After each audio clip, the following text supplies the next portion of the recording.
దేవుడు ఎప్పుడు ఒక వ్యక్తిని పాపం నుండి విడిపిస్తాడంటే ఆ వ్యక్తి పాపంలో నుండి బయటికి రావాలని ఆశ కలిగిన. పాపము చేయడం ఎంత తప్పో ఆ మనిషి జీవితంలో తప్పులో కొనసాగడం కూడా అంతే తప్పు. దేవుడు అడుగుతున్న మాట, సరే ఏదో నీ జీవితంలో నీకు తెలుసో తెలియక పడిపోయావు, చెడిపోయావు, పాపంలో బ్రతుకుతున్నావు, ఇక అంతేనా నీ జీవితం, ఇక అక్కడే ఉంటావా అని దేవుడు అడుగుతున్నాడు. పాపము చేయడం వల్ల దేవుడికి నష్టం లేదు. ఇక్కడ దేవుడు ఎందుకు పాపం చేయొద్దు, మాటలు పాపం చెబుతున్నాడంటే ఆయనకేదో తెల్లోడో నల్లోడో డబ్బులు ఇస్తాడనో, ఆయనకేదో గొప్ప వచ్చేస్తుందని కాదు, నీ జీవితం నాశనం అవ్వకూడదని దేవుడు కోరుకుంటున్నాడు. ఇక్కడ దేవుడు సమస్త సృష్టిని చేసిన తండ్రి కాబట్టి ఆయన కోరుకున్నది ఏంటంటే ఆయన పిల్లలైన ప్రతి ఒక్కరు కూడా మంచి యోగ్యమైన ప్రవర్తన కలిగి మంచి జీవితాన్ని జీవించాలని కోరుకుంటున్నాడు. చాలా సార్లు మన జీవితంలో దేవుని కార్యాలు ఆలస్యంగా జరుగుతాయి. అంటే దేవుడు మనతో మాట్లాడినప్పటికీ కూడా, దేవుడు మనకి వాగ్దానాలు ఇచ్చినప్పటికీ కూడా చాలా సార్లు ఏమవుతుందంటే మన జీవితాల్లో దేవుడు చెప్పేది జరగదు. రెండో విషయం ఏంటంటే చాలా సార్లు దేవుడు చేస్తానని చెప్పింది కొన్ని సంవత్సరాలు గడిచిపోయినా సరే జరగదు. కొన్నిసార్లు దేవునికి ఒక సమయం ఉంటుంది మన జీవితంలో చేయడానికి. అంటే ఏంటంటే ఏ సమయం వచ్చినప్పుడు ఏది చెయ్యాలో అది ఖచ్చితంగా మనం అడగకపోయినా దేవుడు చేస్తాడు. ఇది ఒకటైతే, రెండో విషయం ఏంటంటే చాలా సార్లు దేవుడు మనకు చెయ్యాలి అనుకున్నవి కూడా మన ఆలస్యం వల్లే మనం జరగదు. ఇక్కడ ప్రాముఖ్యంగా మనం గుర్తుపెట్టుకోవాల్సిన విషయం ఏంటంటే ఈరోజు క్రైస్తవులు కానీ క్రైస్తవేతరులు కానీ దేవుని కార్యాలను అనుభవించడానికి ప్రాముఖ్యంగా ఏం కావాలని అడిగితే వాళ్ళు చెప్పే మాట ఏంటంటే ప్రార్థన కావాలని చెబుతారు. ఏం కావాలి? దేవుని కార్యాలు ఒక వ్యక్తి అనుభవించాలంటే ఆ వ్యక్తికి ఏం కావాలి? ప్రార్థన కావాలా? అట్లా అనుకుంటే 24 గంటలు ప్రార్థన చేస్తే దేవుడు అన్ని ఇచ్చేయాలి. ప్రార్థన అనేది ఖచ్చితంగా అవసరమే, వద్దని నేను చెప్పట్లా. కానీ నీ ప్రార్థన కేవలం 10% మాత్రమే పనిచేసిద్ది దేవుని కార్యాలను పొందుకోవడానికి. మిగతా 90% ఏంటి? మిగతా 90% ఏంటి అంటే విధేయత. ఏంటది? చాలాసార్లు మనం ఈ యొక్క పాయింట్ని వదిలేసి ప్రార్థన చేసి, చాలా మంది ఈరోజు ప్రార్థనకు వచ్చేవాళ్ళు కూడా వాళ్ళకి కొంతమంది ఈ పాయింట్ని తీసుకుని విమర్శిస్తూ ఉంటారు బయట వాళ్ళు. ఏమనంటే ప్రార్థనకు వస్తే అన్ని బాగుపడతాయి అంటారు చాలా మంది, వాళ్ళకి తగ్గినాయి వీళ్ళకి తగ్గినాయి అని చెప్తున్నారు. మరి ప్రార్థనకు వచ్చే వాళ్ళ అందరి జీవితాల్లో ఎందుకు అట్లా జరగట్లేదు, ఎందుకు ఇట్లా జరగట్లేదు అని చాలా మంది పాయింట్ని తీసుకుని విమర్శిస్తారు. అయితే ఇక్కడ ప్రాముఖ్యంగా గుర్తుపెట్టుకోవాల్సిన విషయం ఏంటంటే ప్రార్థనకు వచ్చినంత మాత్రాన, ప్రార్థన చేసినంత మాత్రాన, ప్రార్థన చేయించుకున్నంత మాత్రాన మన జీవితంలో దేవుడు ఇవ్వాలనుకున్నవి, మనం పొందాలనుకున్నవి జరగవు, రావు. ప్రార్థన కేవలం 10% మాత్రమే పనిచేసిద్ది. మిగతా 90% ఏంటంటే చెప్పిన మాటకు విధేయత చూపించడమే పనిచేసింది. నువ్వు చెప్పిన మాటకి విధేయత చూపిస్తే ఏ పాస్టర్ దగ్గరికి నువ్వు వెళ్ళకపోయినా సరే, నీ ఇంట్లో నువ్వు కూర్చున్నా సరే నీకు ఆటోమేటిక్గా రావాల్సినవి వస్తాయి. మీకు అర్థం కావడానికి ఒక పాయింట్ చెప్తా బైబిల్లో నుంచి. నయమోను మనందరికీ తెలుసు కదా. నయమోను తన దేశాన్ని విడిచిపెట్టి ఇశ్రాయేలు దేశానికి వచ్చినప్పుడు ప్రవక్త అయిన ఎలీషా ప్రార్థన చేస్తాడు. వచ్చి ప్రార్థన చేస్తాడా? ఎలీషా ప్రార్థన చేశాడా నయమానికి? ప్రార్థన చేయలా. మరి ఏం చేశాడు? ఏం చెప్పాడంటే నీకున్న వ్యాధి పోవాలంటే పలానా నదిలోకి వెళ్ళి మునుగు అని చెబుతాడు. అదేనా చెప్పింది? ఇప్పుడు ఈ నయమోను ఫస్ట్ ఇష్టపడడం. ఎందుకంటే సహజంగా మనిషికి ఏమి ఇష్టం అంటే వాడికి నచ్చినట్టు చేస్తే ఇష్టం, వాడికి నచ్చిన విషయం చెప్తే ఇష్టం. కొంతమందికి వాళ్ళు ఎట్లా బతికినా సరే మీరు బాగుపడతారని చెప్పాలి. ఎలా చెప్పాలి? నేను అట్లా చెప్పను. మా ఇంట్లో వాళ్ళకైనా సరే మీరు కనుక ఈ తేడాగా బతికితే పోతారని చెబుతాను. ఏడిచినా సరే, మొత్తుకున్నా సరే. ఎందుకంటే ఇక్కడ మనం దీవెనలోనికి రావాలంటే, ఆశీర్వాదంలోనికి రావాలంటే అనేకమైనవి మనకు నచ్చనివి ఉంటాయి. దేవుడి మాటలో మనకి ఇష్టమైనవి కొన్ని ఉంటాయి, వదిలిపెట్టాల్సినవి. ఖచ్చితంగా ఈ వదిలిపెట్టాల్సిందే. మీరు వదిలిపెట్టకుండా, మీరు ఎంతకాలం అయితే విధేయత చూపకుండా మీకు ఇష్టం వచ్చిన మార్గంలో వెళ్తారో అంతకాలము కూడా దేవుని యొక్క వాగ్దానం మీ జీవితంలో జరగదు. దేవుడు ఇవ్వాల్సినవి కూడా మీకు ఇవ్వడు. కొంతమంది పోతే పోయిందిలే, మేము పొందపోతే ఏమైంది, ఇలా మాట్లాడతారు. ప్రస్తుత జీవితంలో ఎలా ఉంటుందంటే మీరు దేనికోసం పరిగెత్తుతున్నారో అది మీకు సంతోషంగా ఉంటుంది. కానీ దేవుని ఆశీర్వాదంగా ఒక వ్యక్తి పొందకపోతే ఎన్ని సంవత్సరాలు తిరిగినా, ఎన్ని దాటి కోసం ప్రయాసపడినా ఆఖరికి ఆశీర్వాదం కోసం ఇక్కడికే రావాలి. యాకోబు దగ్గరగా 14 సంవత్సరాలు కష్టపడ్డాడు. దేనికోసం? కేవలం పెళ్లి కోసం. దేనికోసం? 7 సంవత్సరాలు కొలువు చేస్తే ఒక అమ్మాయి వచ్చింది, ఇంకొక 7 సంవత్సరాలు కొలువు చేస్తే ఇంకొక అమ్మాయి వచ్చింది. ఇప్పుడు 14 సంవత్సరాలు అయిపోయిన తర్వాత పిల్లలు పుట్టారు. పిల్లలు పుట్టిన తర్వాత ఆస్తిని సంపాదించుకున్నాడు. ఆస్తి ఉంది, అంతస్తులు ఉన్నాయి, కానీ ఏమి లేదో తెలుసా? హృదయం మందు మనశ్శాంతి లేదు. కారణం ఏంటి అంటే దేవుని దగ్గరకు రాల యాకోబు. అంతవరకు యాకోబు దేవుడి దగ్గరకు వచ్చి ప్రార్థన చేశాడా? యాకోబు ప్రార్థన చేయలా. కానీ ఎప్పుడైతే తను పొందిన వాటి వల్ల తనకు మనశ్శాంతి లేదో అప్పుడు యాకోబు దేవుని దగ్గరకు వచ్చాడు. దేవుని దగ్గరకు వచ్చినప్పుడు జరిగింది ఏంటి తెలుసా? దేవుడు యాకోబు జీవితాన్ని మార్చాడు. ఇక్కడ విషయం గుర్తుపెట్టుకోవాల్సింది ఏంటంటే నువ్వు ఖచ్చితంగా ఎన్ని చోట్ల తిరిగినా విధేయతలోనికి రాకపోతే, దేవుడు చెప్పింది చెయ్యకపోతే నీ జీవితంలో మనశ్శాంతి ఉండదు, ప్రశాంతత ఉండదు. నువ్వేదో సాధిద్దాం అనుకుంటావు, ఏవి సాధించలేవు. ఇప్పుడు నయమాను ఎప్పుడైతే తన ఇష్టం వచ్చింది చేయాలనుకున్నాడో అప్పుడు కుదరలేదు. అప్పుడు జరిగిన విషయం ఏంటంటే ఒక దాసుడు చెప్తాడు, ఏమని? గొప్ప విషయాలు చెప్తే నువ్వేదైనా చేస్తావు కదా, చిన్న విషయం ఏం చెప్పాడు? వెళ్ళి మునగమన్నాడు. మునగమంటే ఏమైంది నీకంటే ఆ మాటకు ఆలోచించి అక్కడికి వెళ్ళి మునిగాడు. ఎప్పుడైతే దైవజనుని మాటకు విధేయత చూపించాడో అప్పుడు జరిగిన విషయం ఏంటంటే దేవుడు నయమాను పరిపూర్ణంగా స్వస్థపరిచాడు. ఇప్పుడు నయమాను స్వస్థత పొందడానికి ఇక్కడ ప్రాముఖ్యంగా ఏది కారణమైంది? ప్రార్థన చేయించుకోవడమా, ప్రార్థన చేయడమా, విధేయత చూపించడమా? విధేయత చూపించడం.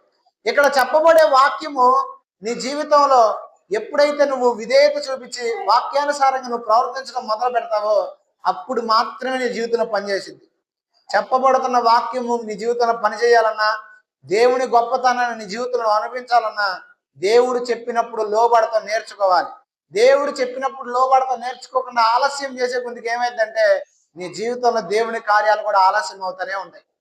కొంతమందికి దేవుడు వాక్యం ద్వారా మీలో ఉన్న లోపాలను చెప్పినప్పుడు ఏం చేస్తారంటే నాలో లోపాలని ఏం తెలుసుకుంటారు, ఇది మార్చుకోవాలని అనుకుంటారు. అయితే వాళ్ళు ఏం చేస్తారంటే డిలే చేస్తారు ఆ మార్చుకోవడానికి కూడా. తర్వాత మారొచ్చులే, ఇప్పుడు కాదులే, తర్వాత మారొచ్చులే, టైం ఉందిగా, వయసు ఉందిగా అని చెప్పేసి వాళ్ళ మార్పుని ఏం చేస్తారంటే డిలే చేస్తారు. అందుకే దేవుడు ఏమంటున్నాడు తెలుసా? చూడండి ఒకసారి ప్రకటన గ్రంథంలో అంటున్నాడు అన్నమాట. ప్రకటన గ్రంథం 3:19. ప్రకటన గ్రంథం 3:19. నేను ప్రేమించిన వారందరినీ గద్దించి శిక్షించుతున్నాను గనుక నీవు ఆసక్తి కలిగి మారు మనసు పొందు. ఇక్కడ చూడండి, మారు మనసు పొందు అని అంటున్నాడు దేవుడు. కానీ ఆ మారు మనసు ఎలా పొందమంటున్నాడు? ఆసక్తి కలిగి పొందమంటున్నాడు. ఎలా పొందాలి అంటే మారు మనసు పొందడానికి ఆసక్తి కలిగి మారు మనసు పొందడానికి తేడా ఉందా లేదా? ఇప్పుడు మీ ఇంటికాడ పని చేస్తున్నారు అనుకోండి, ఎవరైనా ఇంట్రెస్ట్తో పని చేయడానికి తేడా ఉందా లేదా? ఒకడు పని చేస్తాడు, పని మొదలు పెడితే ఆ పని అవ్వదేక ఆడే ఉంటుంది పని. ఎందుకంటే ఇంట్రెస్ట్ ఉండదు పని మీద, కానీ పని చెయ్యాలని చేస్తారు. కొంతమంది జీవితాలు కూడా అంతే, మారాలి అనుకుంటారు. ఎలా ఎలా అనుకుంటారు తెలుసా? ఏదో ఇది మారితే మన జీవితం ఏదో వచ్చిందని చెబుతున్నారు కదా, అందుకని మారదాం అన్నట్టు మారుతారు. అందుకే చాలా మంది జీవితాల్లో దేవుని కార్యాలు అనుభవించలేకపోతున్నారు. దేవుడు మనల్ని ప్రేమించి మనతో మాట్లాడుతున్న మాట ఏంటంటే మారు మనసు పొందడానికి ఆలస్యము చేయకూడదు. ఆసక్తి కలిగి మారు మనసు పొందమంటే అర్థం ఏంటి అంటే మనం మారు మనసు పొందడానికి లేట్ చేయకూడదు. ఏం చేయకూడదు అంటే దేవుడు నేను ఇప్పుడు దర్శించాడు, నీ జీవితం మార్చుకో అని చెప్పాడు. అప్పుడు ఏం చేయాలి తెలుసా? ఖచ్చితంగా మార్చుకోవాలి. చాలా మంది దేవుడిని సరిగ్గా అర్థం చేసుకోవట్లా. అంటే చాలా మంది ఇలా అనుకుంటున్నారు దేవుడి దగ్గర రావడానికి. చాలా మంది వ్యసనాలు కలిగిన వాళ్ళు, చాలా మంది అపవిత్ర జీవితాన్ని జీవించే వాళ్ళు ఏం మాట్లాడతారంటే నేను అంత మంచిదాన్ని కాదు, నేను అంత మంచోడిని కాదు మందిరానికి రావడానికి, నేను అంత పర్ఫెక్ట్ కాదు దేవుడి దగ్గర రావడానికి అని మాట్లాడతారు. ఇక్కడ పాయింట్ ఏంటంటే ఖచ్చితంగా హాస్పిటల్కి వెళ్ళేది అందరూ ఎవరో ఆరోగ్యవంతులు వెళ్తారా, రోగగ్రస్తులు వెళ్తారా? బైబిల్ గ్రంథం సెలవేస్తుంది. బైబిల్ గ్రంథమే కాదు సకల మతాలు కూడా తెలియజేస్తున్న మాట ఏంటంటే ప్రతి మనిషి కూడా పాపాత్ముడే అని. అంటే నీకు తెలిసినా తెలియకపోయినా, నువ్వు నమ్మినా నమ్మకపోయినా ఖచ్చితంగా మానవ జీవితంలో పాపము అనేది ఉంది. మనిషి హృదయంలో పాపం అనేది ఉంది. అయితే కొంతమందికి అది ఎక్కువగా ఉంటుంది, కొంతమందికి అది తక్కువగా ఉంటుంది. అంటే ఏ భేదము లేదు, అందరూ కూడా రోగగ్రస్తులే.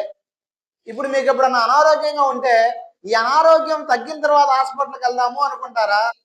రోగంతోనే హాస్పిటల్కి వెళ్తారా? మరి మీ జీవితం మారకపోతుంటే, మీ జీవితం మార్పులోనికి పోకపోతుంటే, మారిన తర్వాత దేవుడి దగ్గరికి వెళ్దాము అనుకుంటే జీవితంలో ఎన్నటికీ ఎప్పటికీ వెళ్ళలేవు. ఎందుకో చెప్పనా? మనిషి జీవితంలో మార్పు దైవానుగ్రహం చొప్పున తప్ప దేని వలన సంభవించదు. దేని వలన సంభవించదు? మనిషి జీవితంలో మనిషి నీతిమంతుడిగా బ్రతకాలి అంటే ఏ వ్యక్తి కూడా తనంతట తాను నీతిమంతుడిగా బ్రతకలేడు. ఏ వ్యక్తి అయితే దేవుని సహాయాన్ని పొందుతాడో ఆ వ్యక్తి మాత్రమే నీతిమంతుడిగా బ్రతకగలడు. దేవుడు కోరుకునేది ఏంటంటే ఒక వ్యక్తి దేవునికి వ్యతిరేకమైన జీవితాన్ని జీవిస్తున్నప్పుడు ఆ వ్యక్తి మారాలని కోరుకుంటాడు దేవుడు. ఏం కోరుకుంటాడు? కానీ మనం ఏం చేస్తాం తెలుసా? మారొచ్చులే మారొచ్చులే అనుకుంటాం. రెండోది ఏంటంటే ఆ దేవుడు నన్ను క్షమిస్తాడా అనుకుంటాం. కానీ గుర్తుపెట్టుకోండి, దేవుడు ఖచ్చితంగా మనల్ని క్షమిస్తాడు. మనిషి హృదయం అనేది ఎలాంటిదంటే ఒక్కసారి కనుక పాపానికి మనిషి హృదయం అలవాటు పడితే సమస్త పాపాలకి నిలయంగా మారిపోయింది మనిషి హృదయం. అవునా కదా? చాలాసార్లు చెప్పాను మీకు. మనము మంచిగా డ్రెస్ వేసుకున్నప్పుడు ఎక్కడ పడితే అక్కడ కూర్చోం, ఎలా పడితే అలా ప్రవర్తించాం. కానీ మన బట్టలు ఎప్పుడైతే మురికైపోతాయో అప్పుడు ఎక్కడ కూర్చోడానికైనా సరే మనం ఏం చేస్తాం? వెనకాడం. ఇప్పుడు నేను మెకానిక్ ఫీల్డ్లో చేసేవాడిని, ఇప్పుడు కాదు, 2013లో టాటా మెకానిక్ షోరూంలో మెకానిక్గా చేసేవాడిని అప్పుడు. అయితే బట్టలన్నీ మురికిగా ఉన్నాయి. అప్పుడు ఏం చేసేవాళ్ళం తెలుసా? బండి కింద పడుకునే వాళ్ళం, కింద కూర్చునే వాళ్ళం, టైర్ల మీద కూర్చునే వాళ్ళం. అదే వైట్ అండ్ వైట్ వేసుకుని వెళ్తే కింద కూర్చుంటానా? ఎందుకని? ఎందుకంటే మురికి ఆల్రెడీ అయింది కాబట్టి మురికిలో కూర్చోవడానికి కూడా నా హృదయం సిగ్గు అనిపించట్లా. మంచి బట్టలు కట్టుకున్నాను కాబట్టి కింద కూర్చోడానికి, ఎక్కడ పెడితే అక్కడ కూర్చోడానికి నా హృదయం ఒప్పుకోదు. సేమ్ టైం ఏంటంటే ఒక మనిషి పాపంలో బ్రతుకుతున్నంత కాలం, దేవునికి దూరంగా ఉన్నంత కాలం ఆ మనిషి జీవితం ఆ మనిషిని ఎక్కడ తీసుకెళ్ళింది అంటే అధికమైన పాపంలోనికి తీసుకెళ్ళింది. అందుకే దేవుడు ఏం కోరుకుంటున్నాడు తెలుసా? నీకు తెలుసో తెలియకో నువ్వు చిన్న తప్పిదం చేసి ఒకవేళ ఆ తప్పిదంలో నుంచి బయటికి రావాలని ఆసక్తి కలిగి ఒకవేళ కనుక మారు మనసు పొందితే దేవుడు ఖచ్చితంగా నిన్ను దానిలో నుండి విడిపించడానికి ఇష్టపడుతున్నాడు. ఏ వ్యక్తి కూడా తనంతట తాను పాపాన్ని విడిచిపెట్టలేడు.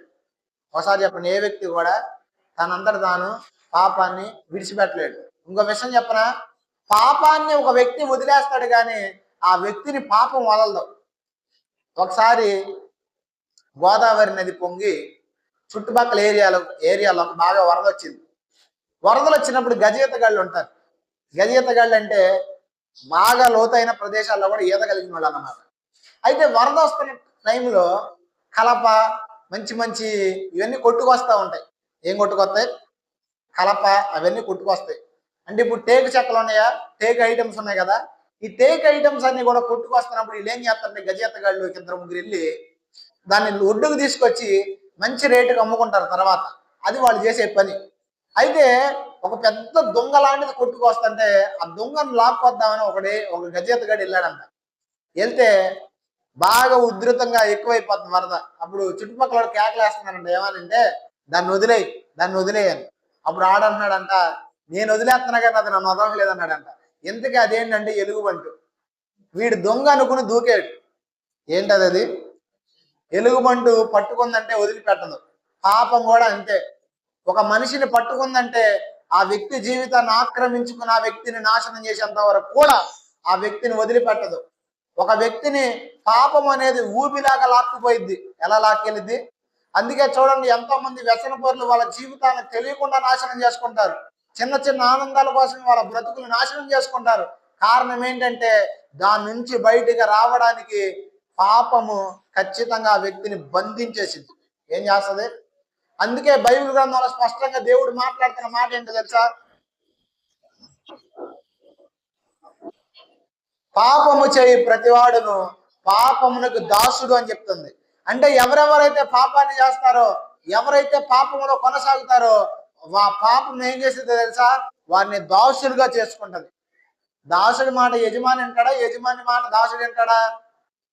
మీరు ఒకళ్ళ కిందకి పనికి వెళ్తే మీ మాట పనికి తీసుకెళ్ళినాడు అంటాడా? పనికి తీసుకెళ్ళినాడు మాట మీరేంటారా? పనికి తీసుకెళ్ళినాడు మాట మనం వినాలి కదా. పాత పోయమన్నారనుకో, గట్ల మీద గోయమంటే గట్ల మీద గోయాలా, కాలువలో గోయమంటే కాలువలో గోయాలా, అంతేనా కాదా? సేమ్ టైం పాపం ఒక వ్యక్తి గనక సొంతం చేసుకుంటే పాపము చెప్పినట్టు నడిపిస్తాడు. ఒక చిన్న అలవాటుతో ప్రారంభమై ఈరోజు అనేకమైన అలవాట్లు అయిపోయి వారి జీవితాన్ని యవనస్తులు నాశనం చేసుకుంటారంటే కారణం ఏంటంటే ఈ పాపంలో నుండి బయటికి రాలేక. అయితే పాపము నుండి ఒకవేళ బయటికి మీరు రాలేకపోతుంటే మీ జీవితాలను నాశనం చేసుకుంటే ప్రభు ఈ ఉదయకాల సమయంలో మీతో మాట్లాడుతున్న మాట ఏంటంటే నిన్ను పాపము నుండి నేను విడిపించగలను అని మాట్లాడుతున్నాడు. సమస్త దేశంలో సమస్త ప్రజల్లో మానవాళిగా గొప్ప గొప్ప వారిగా పిలువబడుతున్న ఎవరో కూడా చేయలేని పని ఏంటంటే ఒక మనిషిని పాపం నుంచి విడిపించడం. కానీ ప్రపంచ దేశాలను ప్రపంచ చరిత్రలను మార్చిన ఏకైక దేవుడు ఎవరన్నా ఉన్నారంటే ఆయనే ప్రభు యేసుక్రీస్తు. ఎందుకు ఆయన ఏం చెప్తానంటే ఒక మనిషిని పాపము నుంచి విడిపించడానికి యోగ్యుడు అధికారం కలిగిన ఏకైక దేవుడు యేసు ప్రభు. ఎందుకో చెప్పనా? సకల సృష్టిలో సకల జీవరాశుల్లో పరిశుద్ధుడిగా పిలువబడుతున్న ఏకైక వ్యక్తి ఎవరైనా 2000 సంవత్సరాల క్రితం నరావతారిగా దిగి వచ్చిన దేవుడు ఆయనే ప్రభు యేసుక్రీస్తు. ఎందుకు ఈ విషయం చెప్తానంటే ఈరోజు మనిషి పాపం నుంచి విడుదల పొందాలని దేవుడు కోరుకుంటున్నాడు. ఆ విడుదల ఎలా పొందాలో తెలుసా? ఏదో ఒక 4 సంవత్సరాలకి మారు, 3 సంవత్సరాలకి మారు కాదు, ఇప్పుడే మారు అని దేవుడు చెబుతున్నాడు. అలా నువ్వు మారాలంటే నీ వల్ల కాదు. మరి నీకు ఎవరు సహాయం కావాలి? దేవుని సహాయం కావాలి. మరి దేవుడు ఎప్పుడు సహాయం చేస్తాడు ఒక వ్యక్తికి? ఎప్పుడు సహాయం చేస్తాడు తెలుసా? ఫస్ట్ నీ స్థితిని నువ్వు గ్రహించాలి. నాలో పాపం ఉంది. రెండోది ఏంటి తెలుసా? మారాలనే ఆలోచన నీలో రావాలి. ఆలోచన నీలో రానంత కాలం దేవుడు పనిచేయడు. కొంతమంది ఏమంటారు తెలుసా? మార్చేయచ్చుగా దేవుడు. ఏం చేయాలంట దేవుడు మార్చేసే లెక్క అయితే మన భారతదేశంలో ఉన్న వారిని ప్రపంచ దేశాల్లో ఉన్న వారిని ఎప్పుడో మార్చేసేవాడు. కానీ దేవుడు మనిషికి స్వాతంత్రాన్ని ఇచ్చాడు. మనిషిని దేవుడు మరబొమ్మలాగా చేయలా. అందుకే దేవుడు ఏం చేస్తాడు తెలుసా? నువ్వు మారడానికి నీ పర్మిషన్తోనే అధికారం ఇస్తున్నాడు. ఏమిస్తున్నాడు అంటే నువ్వు గనక మారడానికి ఇష్టపడకపోతే, మారాలి అనే తలంపు నీలో కలగకపోతే అప్పుడు దేవుడు కలగజేసుకోడు నిన్ను మార్చడానికి. ఏం చేయడు? దేవుడు కలగజేసుకోవాలంటే ఫస్ట్ నీలో కలగాలి. ఏమని? నేను మారాలి అని. తప్పిపోయిన కుమారుని ఎప్పుడు తండ్రి యాక్సెప్ట్ చేశాడు? ఎప్పుడు యాక్సెప్ట్ చేశాడు? తిరిగి వచ్చినప్పుడైనా? తిరిగి రానంతకాలం యాక్సెప్ట్ చేశాడా? అంటే అంగీకరించాడా? అంగీకరించలా. అలాగే దేవుడు ఎప్పుడు ఒక వ్యక్తిని పాపం నుండి విడిపిస్తాడంటే ఆ వ్యక్తి పాపంలో నుండి బయటికి రావాలని ఆశ కలిగినప్పుడు. పాపము చేయడం ఎంత తప్పో, ఒక మనిషి జీవితంలో తప్పు చేయడం ఎంత తప్పో ఆ మనిషి జీవితంలో తప్పులో కొనసాగడం కూడా అంతే తప్పు. అర్థమవుతుందా? చాలా మంది నా జీవితం అయిపోయిందిలే, ఇక నేను పాపంలోనే బ్రతికేస్తాను, ఈ పాపంతోనే ముగిస్తాను నా జీవితం అనుకుంటారు. కానీ అవసరంలా. ఎందుకో తెలుసా? నిన్ను విడిపించడానికి దేవుడు ఉన్నాడు. చూడండి, అలా అని చెప్పేసి పదే పాపం చేసుకుంటూ వచ్చి ప్రార్థన చేయమని కాదు నేను చెప్పేది. నీ జీవితంలో దేవుడు నీకు మారడానికి అవకాశం ఇస్తున్నాడు. చూడండి దేవుడు ఏమంటున్నాడు, దేవుని మనసు ఏంటో పడిపోయిన వారి పట్ల. ఇర్మీయా గ్రంథం 8:4 నుంచి. ఇర్మీయా గ్రంథం 8:4. మరియు యెహోవా ఇలాగ సెలవిస్తున్నాడని వారితో చెప్పుము, మనుష్యులు పడి తిరిగి లేవకుందురా? తొలగిపోయిన తర్వాత మనుషులు తిరిగి రారా? దేవుడు అడుగుతున్న మాట. సరే, ఏదో నీ జీవితంలో నీకు తెలుసో తెలియక పడిపోయావు, చెడిపోయావు, పాపంలో బ్రతుకుతున్నావు, ఇక అంతేనా నీ జీవితం? ఇక అక్కడే ఉంటావా అని దేవుడు అడుగుతున్నాడు. అంటే అక్కడ నువ్వు పాపం చేసినందుకు దేవుడు సంతోషపడతా, నిన్ను ప్రోత్సహిస్తలా. ఇంకో విషయం చెబుతా వినండి, పాపము చేయడం వల్ల దేవుడికి నష్టం లేదు. మీరు పాపం చేస్తే దేవుడికి నష్టం లేదు. దేవుడు నష్టపోతాడా? ఇప్పుడు మీరు ఒక ఇంట్లో దొంగతనం చేశారు, దొరికిపోయారు అనుకోండి, దేవుడిని కొడతారా మిమ్మల్ని తంతారా? దేవుడిని ఎవడో కొట్టడు, దేవుడికి నష్టం లేదు. అయితే దేవుడు ఎందుకు పాపం చేయొద్దు అంటున్నాడంటే నువ్వు నష్టపోవడం దేవుడికి ఇష్టం లేదు. అది ఇక్కడ దేవుడు ఎందుకు పాపం చేయొద్దు, నువ్వు పాపం చేసిన తర్వాత మారరా బాబు అని చెబుతున్నాడంటే ఆయనకేదో తెల్లోడో నల్లోడో డబ్బులు ఇస్తాడనో, ఆయనకేదో గొప్ప వచ్చేస్తుందని కాదు, నీ జీవితం నాశనం అవ్వకూడదని దేవుడు కోరుకుంటున్నాడు. ఇక్కడ దేవుడు సమస్త సృష్టిని చేసిన తండ్రి కాబట్టి ఆయన కోరుకున్నది ఏంటంటే ఆయన పిల్లలైన ప్రతి ఒక్కరు కూడా మంచి యోగ్యమైన ప్రవర్తన కలిగి మంచి జీవితాన్ని జీవించాలని కోరుకుంటున్నాడు. ఇప్పుడు మన పిల్లలు ఉంటారు, మనల్ని చూసినా చూడకపోయినా వాళ్ళకి మంచి జీవితం కావాలని కోరుకుంటాం మనం, అవునా కదా? ఎందుకని కోరుకుంటాం? వారు మన పిల్లలు కాబట్టి. సమస్త సృష్టిని చేసినది దేవుడే కాబట్టి దేవుడు కోరుకుంటున్న మాట ఏంటంటే, నువ్వు ఒకవేళ తప్పిదంలో ఉంటే, నువ్వు ఒకవేళ పాపంలో ఉంటే, ఆ పాపాన్ని విడిచిపెట్టి రావాలని దేవుడు కోరుకుంటున్నాడు. అంతేగాని పాపంలో కొనసాగాలని కోరుకోవట్ల. తర్వాత చూడండి దేవుడు ఏమంటున్నాడు, యెరూషలేము ప్రజలు ఏల విశ్వాసఘాతకులై నిత్యము ద్రోహము చేయుచున్నారు. వారు మోసమును ఆశ్రయము చేసుకొని తిరిగి రామని ఎలా చెప్పుచున్నారు. కొంతమంది అంటారు, ఇక నేను ఇంతే, నేను మారను, నా జీవితం ఇంతే. దేవుడు అన్నాడు, ఎందుకురా బాబు నీకు ఆ జీవితం, మారరా బాబు అని చెబుతున్నాడు. ఇంకో విషయం చెప్పనా, ఏ వ్యక్తి అయినా సరే నేను మారను, ఏంటంట దేవుడు చెప్పాడు అని అంటే, ఆ వ్యక్తి జీవితంలో ఒకరోజు వస్తుంది, అందరి జీవితాలు, కొందరి జీవితాల్లో. అప్పుడు ఏమైతే తెలుసా, మారాలి అనే తలంపు నీకు పుట్టినా సరే నువ్వు మారలేని సందర్భాలు వస్తాయి. అవకాశం ఉన్నప్పుడే మన జీవితంలో మనం మార్చుకోవాలి. ఎందుకంటే మన జీవితం ఎప్పుడు ఎలా ముగించబడిందో తెలియదు. దేవుడు మనకిచ్చిన జీవితం చాలా చిన్నది. చిన్నది ఇచ్చాడా, పెద్దది ఇచ్చాడా? ఒక ఎగ్జాంపుల్ చెప్తానండి. మెర్లిన్ మొన్రాయ్ అని పేరు కొంచెం కష్టంగా ఉంది, మీరు ఎవరు పలకొద్దులు, నేనే చెప్తా. ఆవిడ మహా అందగత్తి అనమాట. ఆవిడ ఎంత అందగత్తి అంటే, ఆమె అందానికి ఇంగ్లాండ్ రాజు సైతము దేశాన్ని రాసిస్తానని పెళ్లి చేసుకుంటే అని అడిగాడు. ఆమె అంత అందగత్తే. అయితే అంతటి అందగత్తికి సినిమాలు చేసేది అనుకోండి అప్పట్లో ఆవిడ. సంథింగ్ బిల్లీ గ్రాహం గారిని ఒక దైవజనుడు అన్నాడు. ఆయన ఒకరోజు దేవుడు తనతో మాట్లాడితే ఆమె దగ్గరికి వెళ్ళాడు. ఆమె దగ్గరికి వెళ్ళి, అమ్మా నువ్వు చేసే క్రియల్లో కొన్ని కరెక్ట్ కాదు, మారు మనసు పొందు అని అన్నాడు. ఆమె యంగ్ అనమాట, చాలా వయసులో ఉన్నది. అయితే అప్పుడు ఆవిడ అంది బిల్లీ గ్రాహం గారితో సింపుల్ ఏమనంటే, నీ దేవుడికి మారడానికి ఇంకా టైం ఉంది, అప్పుడు నిన్ను కాంటాక్ట్ చేస్తాను, నువ్వు వెళ్ళాను. ఏమంది, మారతాలే కానీ ఇప్పుడు కాదు, టైం ఉందిలే, అప్పుడు గలువు అంది. కరెక్ట్గా ఈయన మాట్లాడిన కొన్నాళ్ళకి జరిగిన విషయం ఏంటి తెలుసా, సూసైడ్ చేసుకుని చచ్చిపోయింది ఆవిడ. ఖచ్చితంగా ఒక 4 రోజుల గ్యాప్లోనే.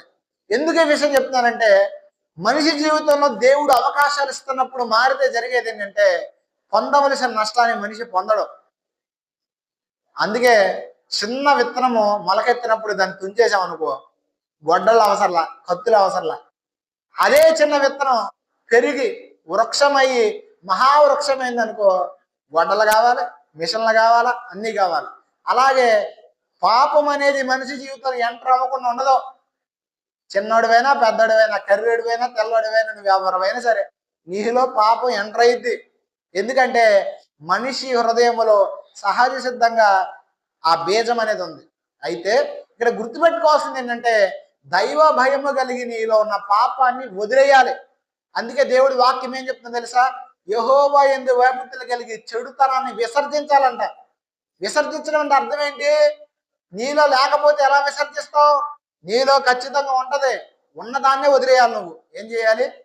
అందుకే ఇక్కడ చూడండి దేవుడు అంటున్నాడు, మేము రామని మీరు ఎలా చెప్పుచున్నారు. 6వ వచనం, నేను చెవి వాళ్ళ మాటలు విని ఉన్నాను, పనికి మాలిన మాటలు వారు అనుకుంటున్నారు. నేనేమి చేసిందని చెప్పి తన చెడుతనం గురించి పశ్చాత్తాపడిన వాడు ఒకడును. ఆగండి, చాలా మంది అంట చేసే పనులు చేస్తానంటారు, నేనేం చేశాను. అసలు ఈ డైలాగ్ అంటే నాకు భలే కోపం వస్తుంది. కొంతమంది చేసే పనులు చేస్తూనే ఉంటారు. అంటే చాలా మంది దృష్టిలో పాపం అంటే ఏంటంటే దొంగతనం, నరహత్య, వ్యభిచారం, దీన్నే పాపం అనుకుంటారు చాలా మంది. కానీ గుర్తుపెట్టుకోవాల్సిన విషయం ఏంటంటే, ఒక వ్యక్తి జీవితంలో అహంకారంతో ఉన్నా కూడా పాపమే. ఒక మనిషికి తన తెలియకుండా అనేకమైన పాపాలు మనిషిలో నిలయమై ఉంటాయి, నాలో అయినా మీలో అయినా. అక్కడ మాటలు ఇక్కడ చెప్పడం పాపమా కాదా? దేవుడు 10 ఆజ్ఞలు ఇచ్చాడు. పాపం అంటే ఏంటంటే ఈ 10 ఆజ్ఞలు మీరడమే పాపం. ఆ 10 ఆజ్ఞల్లో మెయిన్ ఒక ఆజ్ఞ ఏంటి? అబద్ధం ఆడకూడదు. అసలు ఈ ఆజ్ఞ రోజులు ఎంతమంది మనం మీరుతున్నాం? అబద్ధం ఆడద్దని దేవుడు చెప్తే నోరు తెలిస్తే కొంతమందికి అబద్ధాలే. కొంతమంది ఏడో ఉంటారు కానీ నేను లేనని చెబుతారు. ఇదేంటంటే అబద్ధం. అంటే ఖచ్చితంగా మనలో ఉన్నాయా లేవా? ఖచ్చితంగా ఉంటాయి, చిన్నయో పెద్దయో. అయితే నేనేమీ చేయలేదు, నేను మారడానికి అనుకోకూడదు. మనిషి ఎప్పటి వరకు మారాలో చెప్పండి? మనిషి ఎప్పటి వరకు నేర్చుకోవాలో చెప్పండి? కొంతమంది కొంచెం నేర్చుకుని విర్రవీగుతుంటారు, నాకు అంతా వచ్చేసింది, నేనంతా పైలట్ని అయిపోయాను అంటారు. కానీ మనిషి ఎప్పటి వరకు నేర్చుకోవాలి చెప్పనా? చచ్చేంత వరకు నేర్చుకోవాలి. మనిషి ఎప్పుడైతే నేర్చుకోవడం ఆపేస్తాడో మనిషి పశుప్రాయుడిగా మారిపోతాడు. ఎందుకో తెలుసా? మనిషి నేర్చుకోవడం ఎప్పుడు ఆపేస్తాడంటే నాకు అన్నీ తెలుసు అనే స్వభావం వచ్చినప్పుడు. అన్నీ తెలుసు అనే స్వభావం నీలో ఎప్పుడైతే వస్తుందో ఆటోమేటిక్గా నీలో అహంకారం వస్తుంది. ఆ అహంకారం ఏం చేస్తుంది తెలుసా? ఖచ్చితంగా నిన్ను నాశనం వైపు తీసుకెళ్ళింది. ఎక్కడ తీసుకెళ్ళింది? ఇప్పుడు ఏ విషయంలో మనం ఆలస్యం చేయకూడదంటే మనలో మార్పు లేని అనేకమైన విషయాలు ఉన్నాయి. ఆ విషయాల మీద మనం టార్గెట్ పెట్టాలి. మనం ఏ కాడికి పైసలు సంపాదించడానికి, వాటిని సంపాదించడానికి, వీటిని సంపాదించడానికి ధ్యాస పెడతాం తప్ప మనలో దేవునికి వ్యతిరేకముగా, దేవునికి లోబడకుండా ఉన్న అనేకమైన విషయాలు ఉన్నాయి కదా, వీటిని మార్చుకుందామనే ఆలోచన మనం పెట్టాం. అందుకే చాలా సార్లు మన జీవితాల్లో దేవుని కార్యాలు ఆలస్యం అయిపోతున్నాయి. ఏమవుతున్నాయి? అందుకే మనం ఏం చేయాలి? మనకిష్టమైన మార్గాలు కాక దేవునికి ఇష్టమైన మార్గంలో మనం నడవడానికి ప్రయత్నం చేయాలి. అందుకే ఇక్కడ చూడండి, కింద అంటున్నాడు, పశ్చాత్తాపడు వాడు నొకడో లేకపోయాడు, యుద్ధమునకు చొరబడు గుర్రమవలే ప్రతి వాడు తనకి ఇష్టమైన మార్గమును.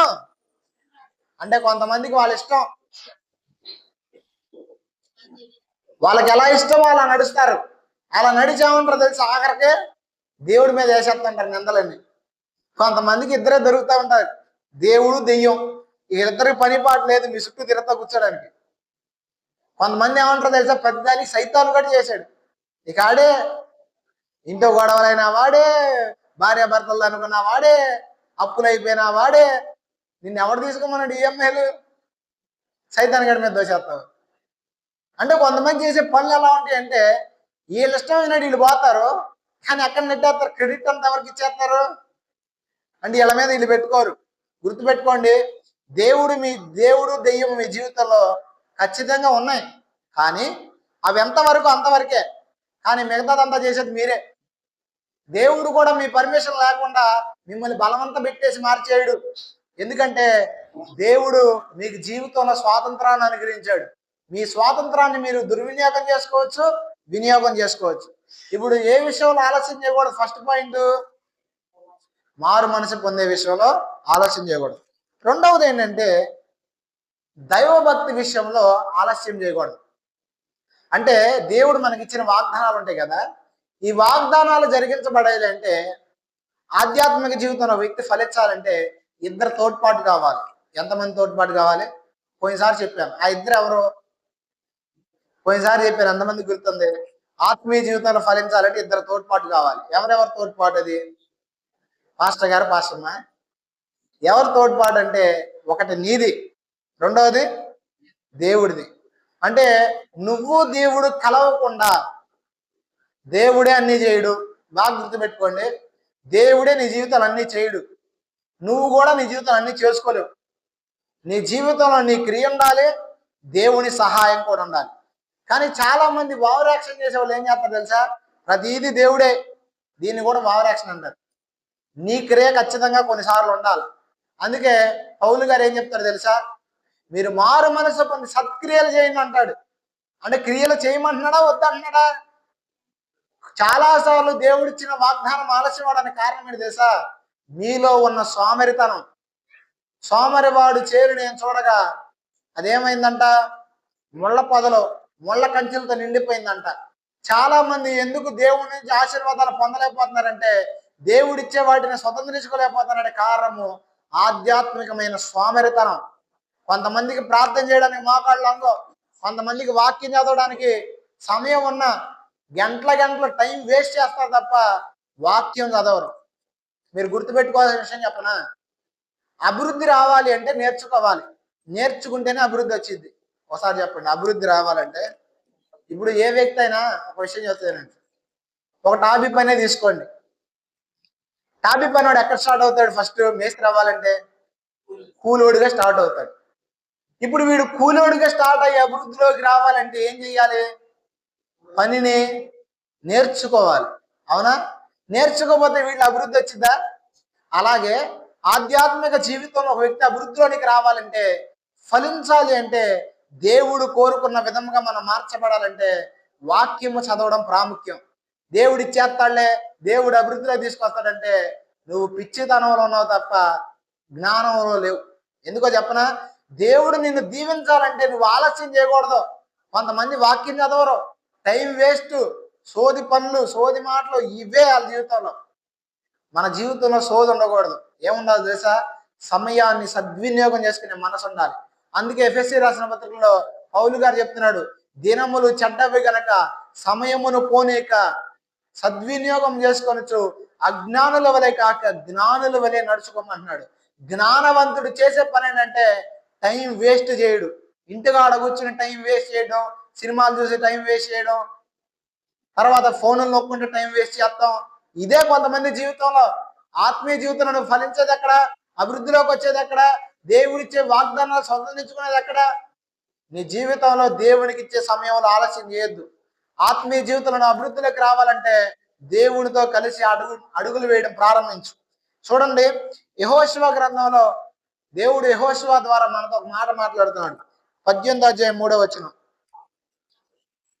యెహోషువ గ్రంథం 18వ అధ్యాయం 3వ వచనం. త్వరగా. కావున యెహోవా ఇశ్రాయేలుతో ఇట్లనెను, మీ పితరుల దేవుడైన యెహోవా మీకు ఇచ్చిన దేశమును స్వాధీనపరచుకున్న వెళ్లకుండా మీరెన్నాళ్ళు తడువు చేసేదరు? ఇక్కడ దేవుడు ఐగుప్తు దేశం నుంచి వారిని తీసుకొచ్చి అరణ్యంలో తిప్పించి 40 సంవత్సరాల తర్వాత కనాను దేశాన్ని తీసుకొచ్చామన్నాడు తెలుసా? నేను మీకు తోడుగా ఉన్నా, వెళ్ళండి, యుద్ధం చేయండి, ఈ దేశాన్ని మొత్తం స్వాధీనం చేసుకోండి అన్నాడు. వీళ్ళు ఏం చేస్తున్నారు తెలుసా? అమ్మయ్యా, వాగ్దాన దేశంలోకి వచ్చాం కాబట్టి పర్లేదులే అని ఇంటికాడ కూర్చుంటున్నారు, తిని కూర్చుంటున్నారు. అప్పుడు యెహోషువ ఏం మాట్లాడుతున్నారు చూడండి. ఎందుకు తడం చేస్తున్నారు మీరు? దేవుడిచ్చిన వాగ్దానాన్ని ఎందుకు స్వతంత్రించుకోవట్లేదు అంటున్నాడు. అంటే ఇప్పుడు వాగ్దానం చేసింది ఎవరు? దేవుడు కదా. మరి వాగ్దానం చేసిన దేవుడు అయినప్పుడు నెరవేర్చేది ఎవరో? దేవుడు కదా. మరి వీళ్ళు ఎందుకు వెళ్ళాలంటే ఖచ్చితంగా దేవుడు క్రియ చేయాలంటే నువ్వు కదలాలి. నువ్వు కదలకుండా దేవుడు క్రియ చేయడు. ఒకసారి చెప్పండి, నేను కదలకుండా, నేను వెళ్ళకుండా దేవుడు క్రియ చెయ్యడు. కొన్నిసార్లు చేస్తాడు, అన్నిసార్లు చేయడు. కొన్నిసార్లు ఇశ్రాయేలు ప్రజలను కూర్చోబెట్టి యుద్ధం చేశాడు ఆయనే. కానీ కొన్నిసార్లు మీరు యుద్ధం చేయండి, నేను మీతో ఉన్నాను అన్నాడు.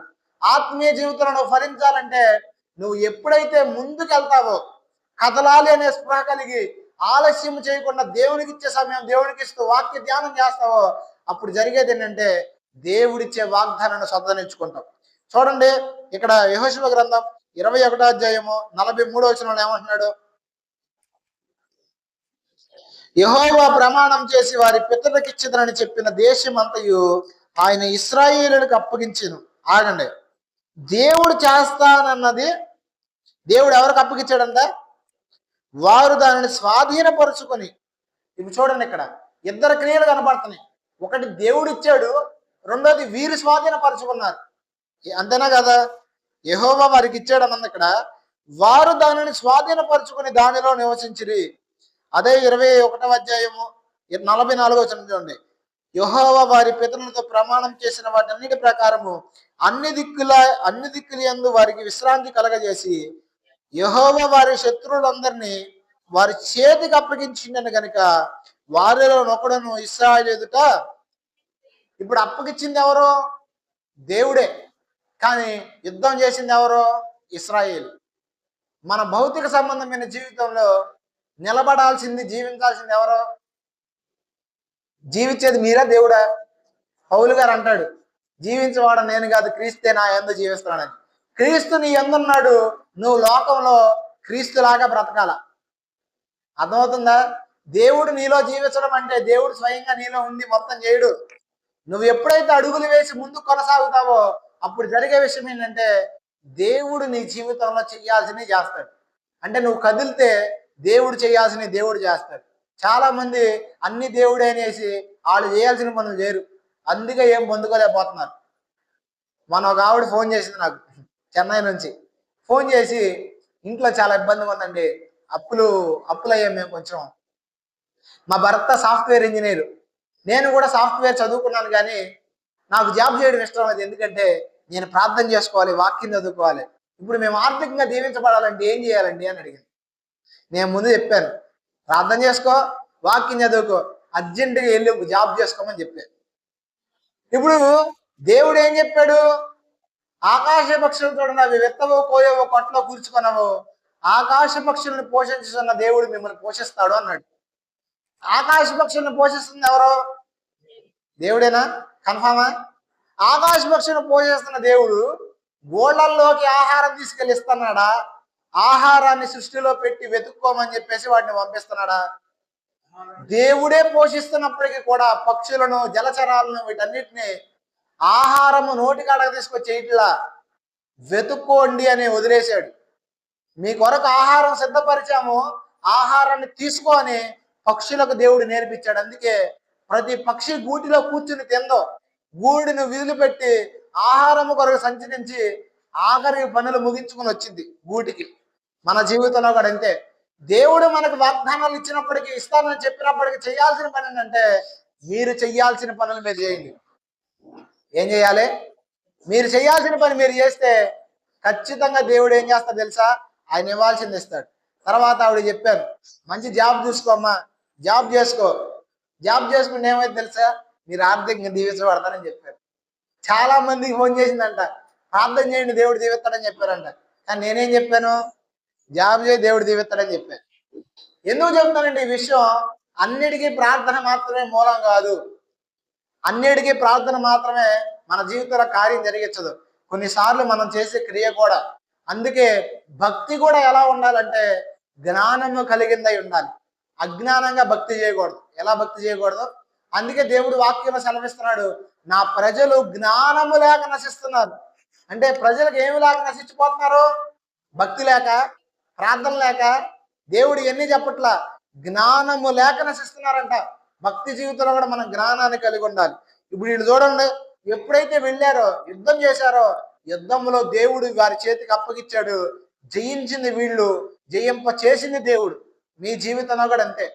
దేవుడు మీకు ఆల్రెడీ అన్ని ఇచ్చాడు, కానీ స్వతంత్రించుకోవడం, ప్రార్థన చేయడం, వాక్యం చదవడం, మీ పనులు మీరు చేసుకోవడం ప్రారంభించండి. దేవుడు అప్పుడు ఏం చేస్తాడు తెలుసా? ముందుకు తీసుకెళ్తాడు మిమ్మల్ని. ఏం చేస్తాడు? అందుకే చూడండి, మనం దేవుడిచ్చిన అధికారానికి లోపడాలి. ఇప్పుడు ఒక వచనం చూపిస్తా చూడండి. యాకోబు రాసిన పత్రిక 4వ అధ్యాయము 7వ వచనం. ఆఖరిగా యాకోబు రాసిన పత్రిక 4వ అధ్యాయం 7వ వచనం. చూడండి, దేవుడికి లోబడి ఉండి. ఆగండి, ఇక్కడ పాయింట్ అర్థం చేసుకోండి. దేవుడికి లోబడి ఉండండి. దేవుడు అపవాదిని ఎదిరిస్తాడు అన్నాడా? చూడండి బాగా, ఇక్కడ దేవుడికి లోబడితే దేవుడు అపవాదిని ఎదిరిస్తాడా? దేవుడికి మీరు లోబడి ఉంటే మీరు అపవాదిని ఎదిరిస్తారా? ఆ వచనం కంప్లీట్గా చూడండి. కాబట్టి మీరు దేవుడికి లోబడి అపవాదిని ఎదిరించుడి, అప్పుడు వాడు మీ యొద్ద నుంచి. ఇక్కడ పాయింట్ అర్థం చేసుకోండి. నువ్వు దేవుడికి లోబడి ఉండాలంట. ఇప్పుడు ఏం చేయాలి? నువ్వు అపవాదిని ఎదిరించాలి. అంటే చేయాల్సింది ఎవరో? మీకు విషయం చెప్తానండి, మీలో ఆయన ఉన్నాడు, మీలో దేవుని అధికారం ఉంది, మీలో దేవుడి జీవం ఉంది. మీరే చేయాలి. అయితే అది ఎప్పుడు చేయాలి? మీరు ఆయనతో ఉండి చేయాలి. ఎలా చేయాలి? మీ ఆధ్యాత్మిక జీవితంలో మీరు ముందుకెళ్ళాలంటే, భౌతిక సంబంధమైన జీవితంలో ముందుకెళ్ళాలంటే ఫస్ట్ మీరు చేయాల్సిన పని దేవునికి లోబడి ఉండండి. తర్వాత ఏమైతే తెలుసా? మీరు అపవాదిని ఎదిరించండి. నీ పరిస్థితిని ఎదిరించే సామర్థ్యము దేవుడికి లోబడడం ద్వారా మీకు వస్తుంది. అర్థమవుతుందా? దేవుడు మీకు శక్తి కేంద్రం. ఏ కేంద్రం?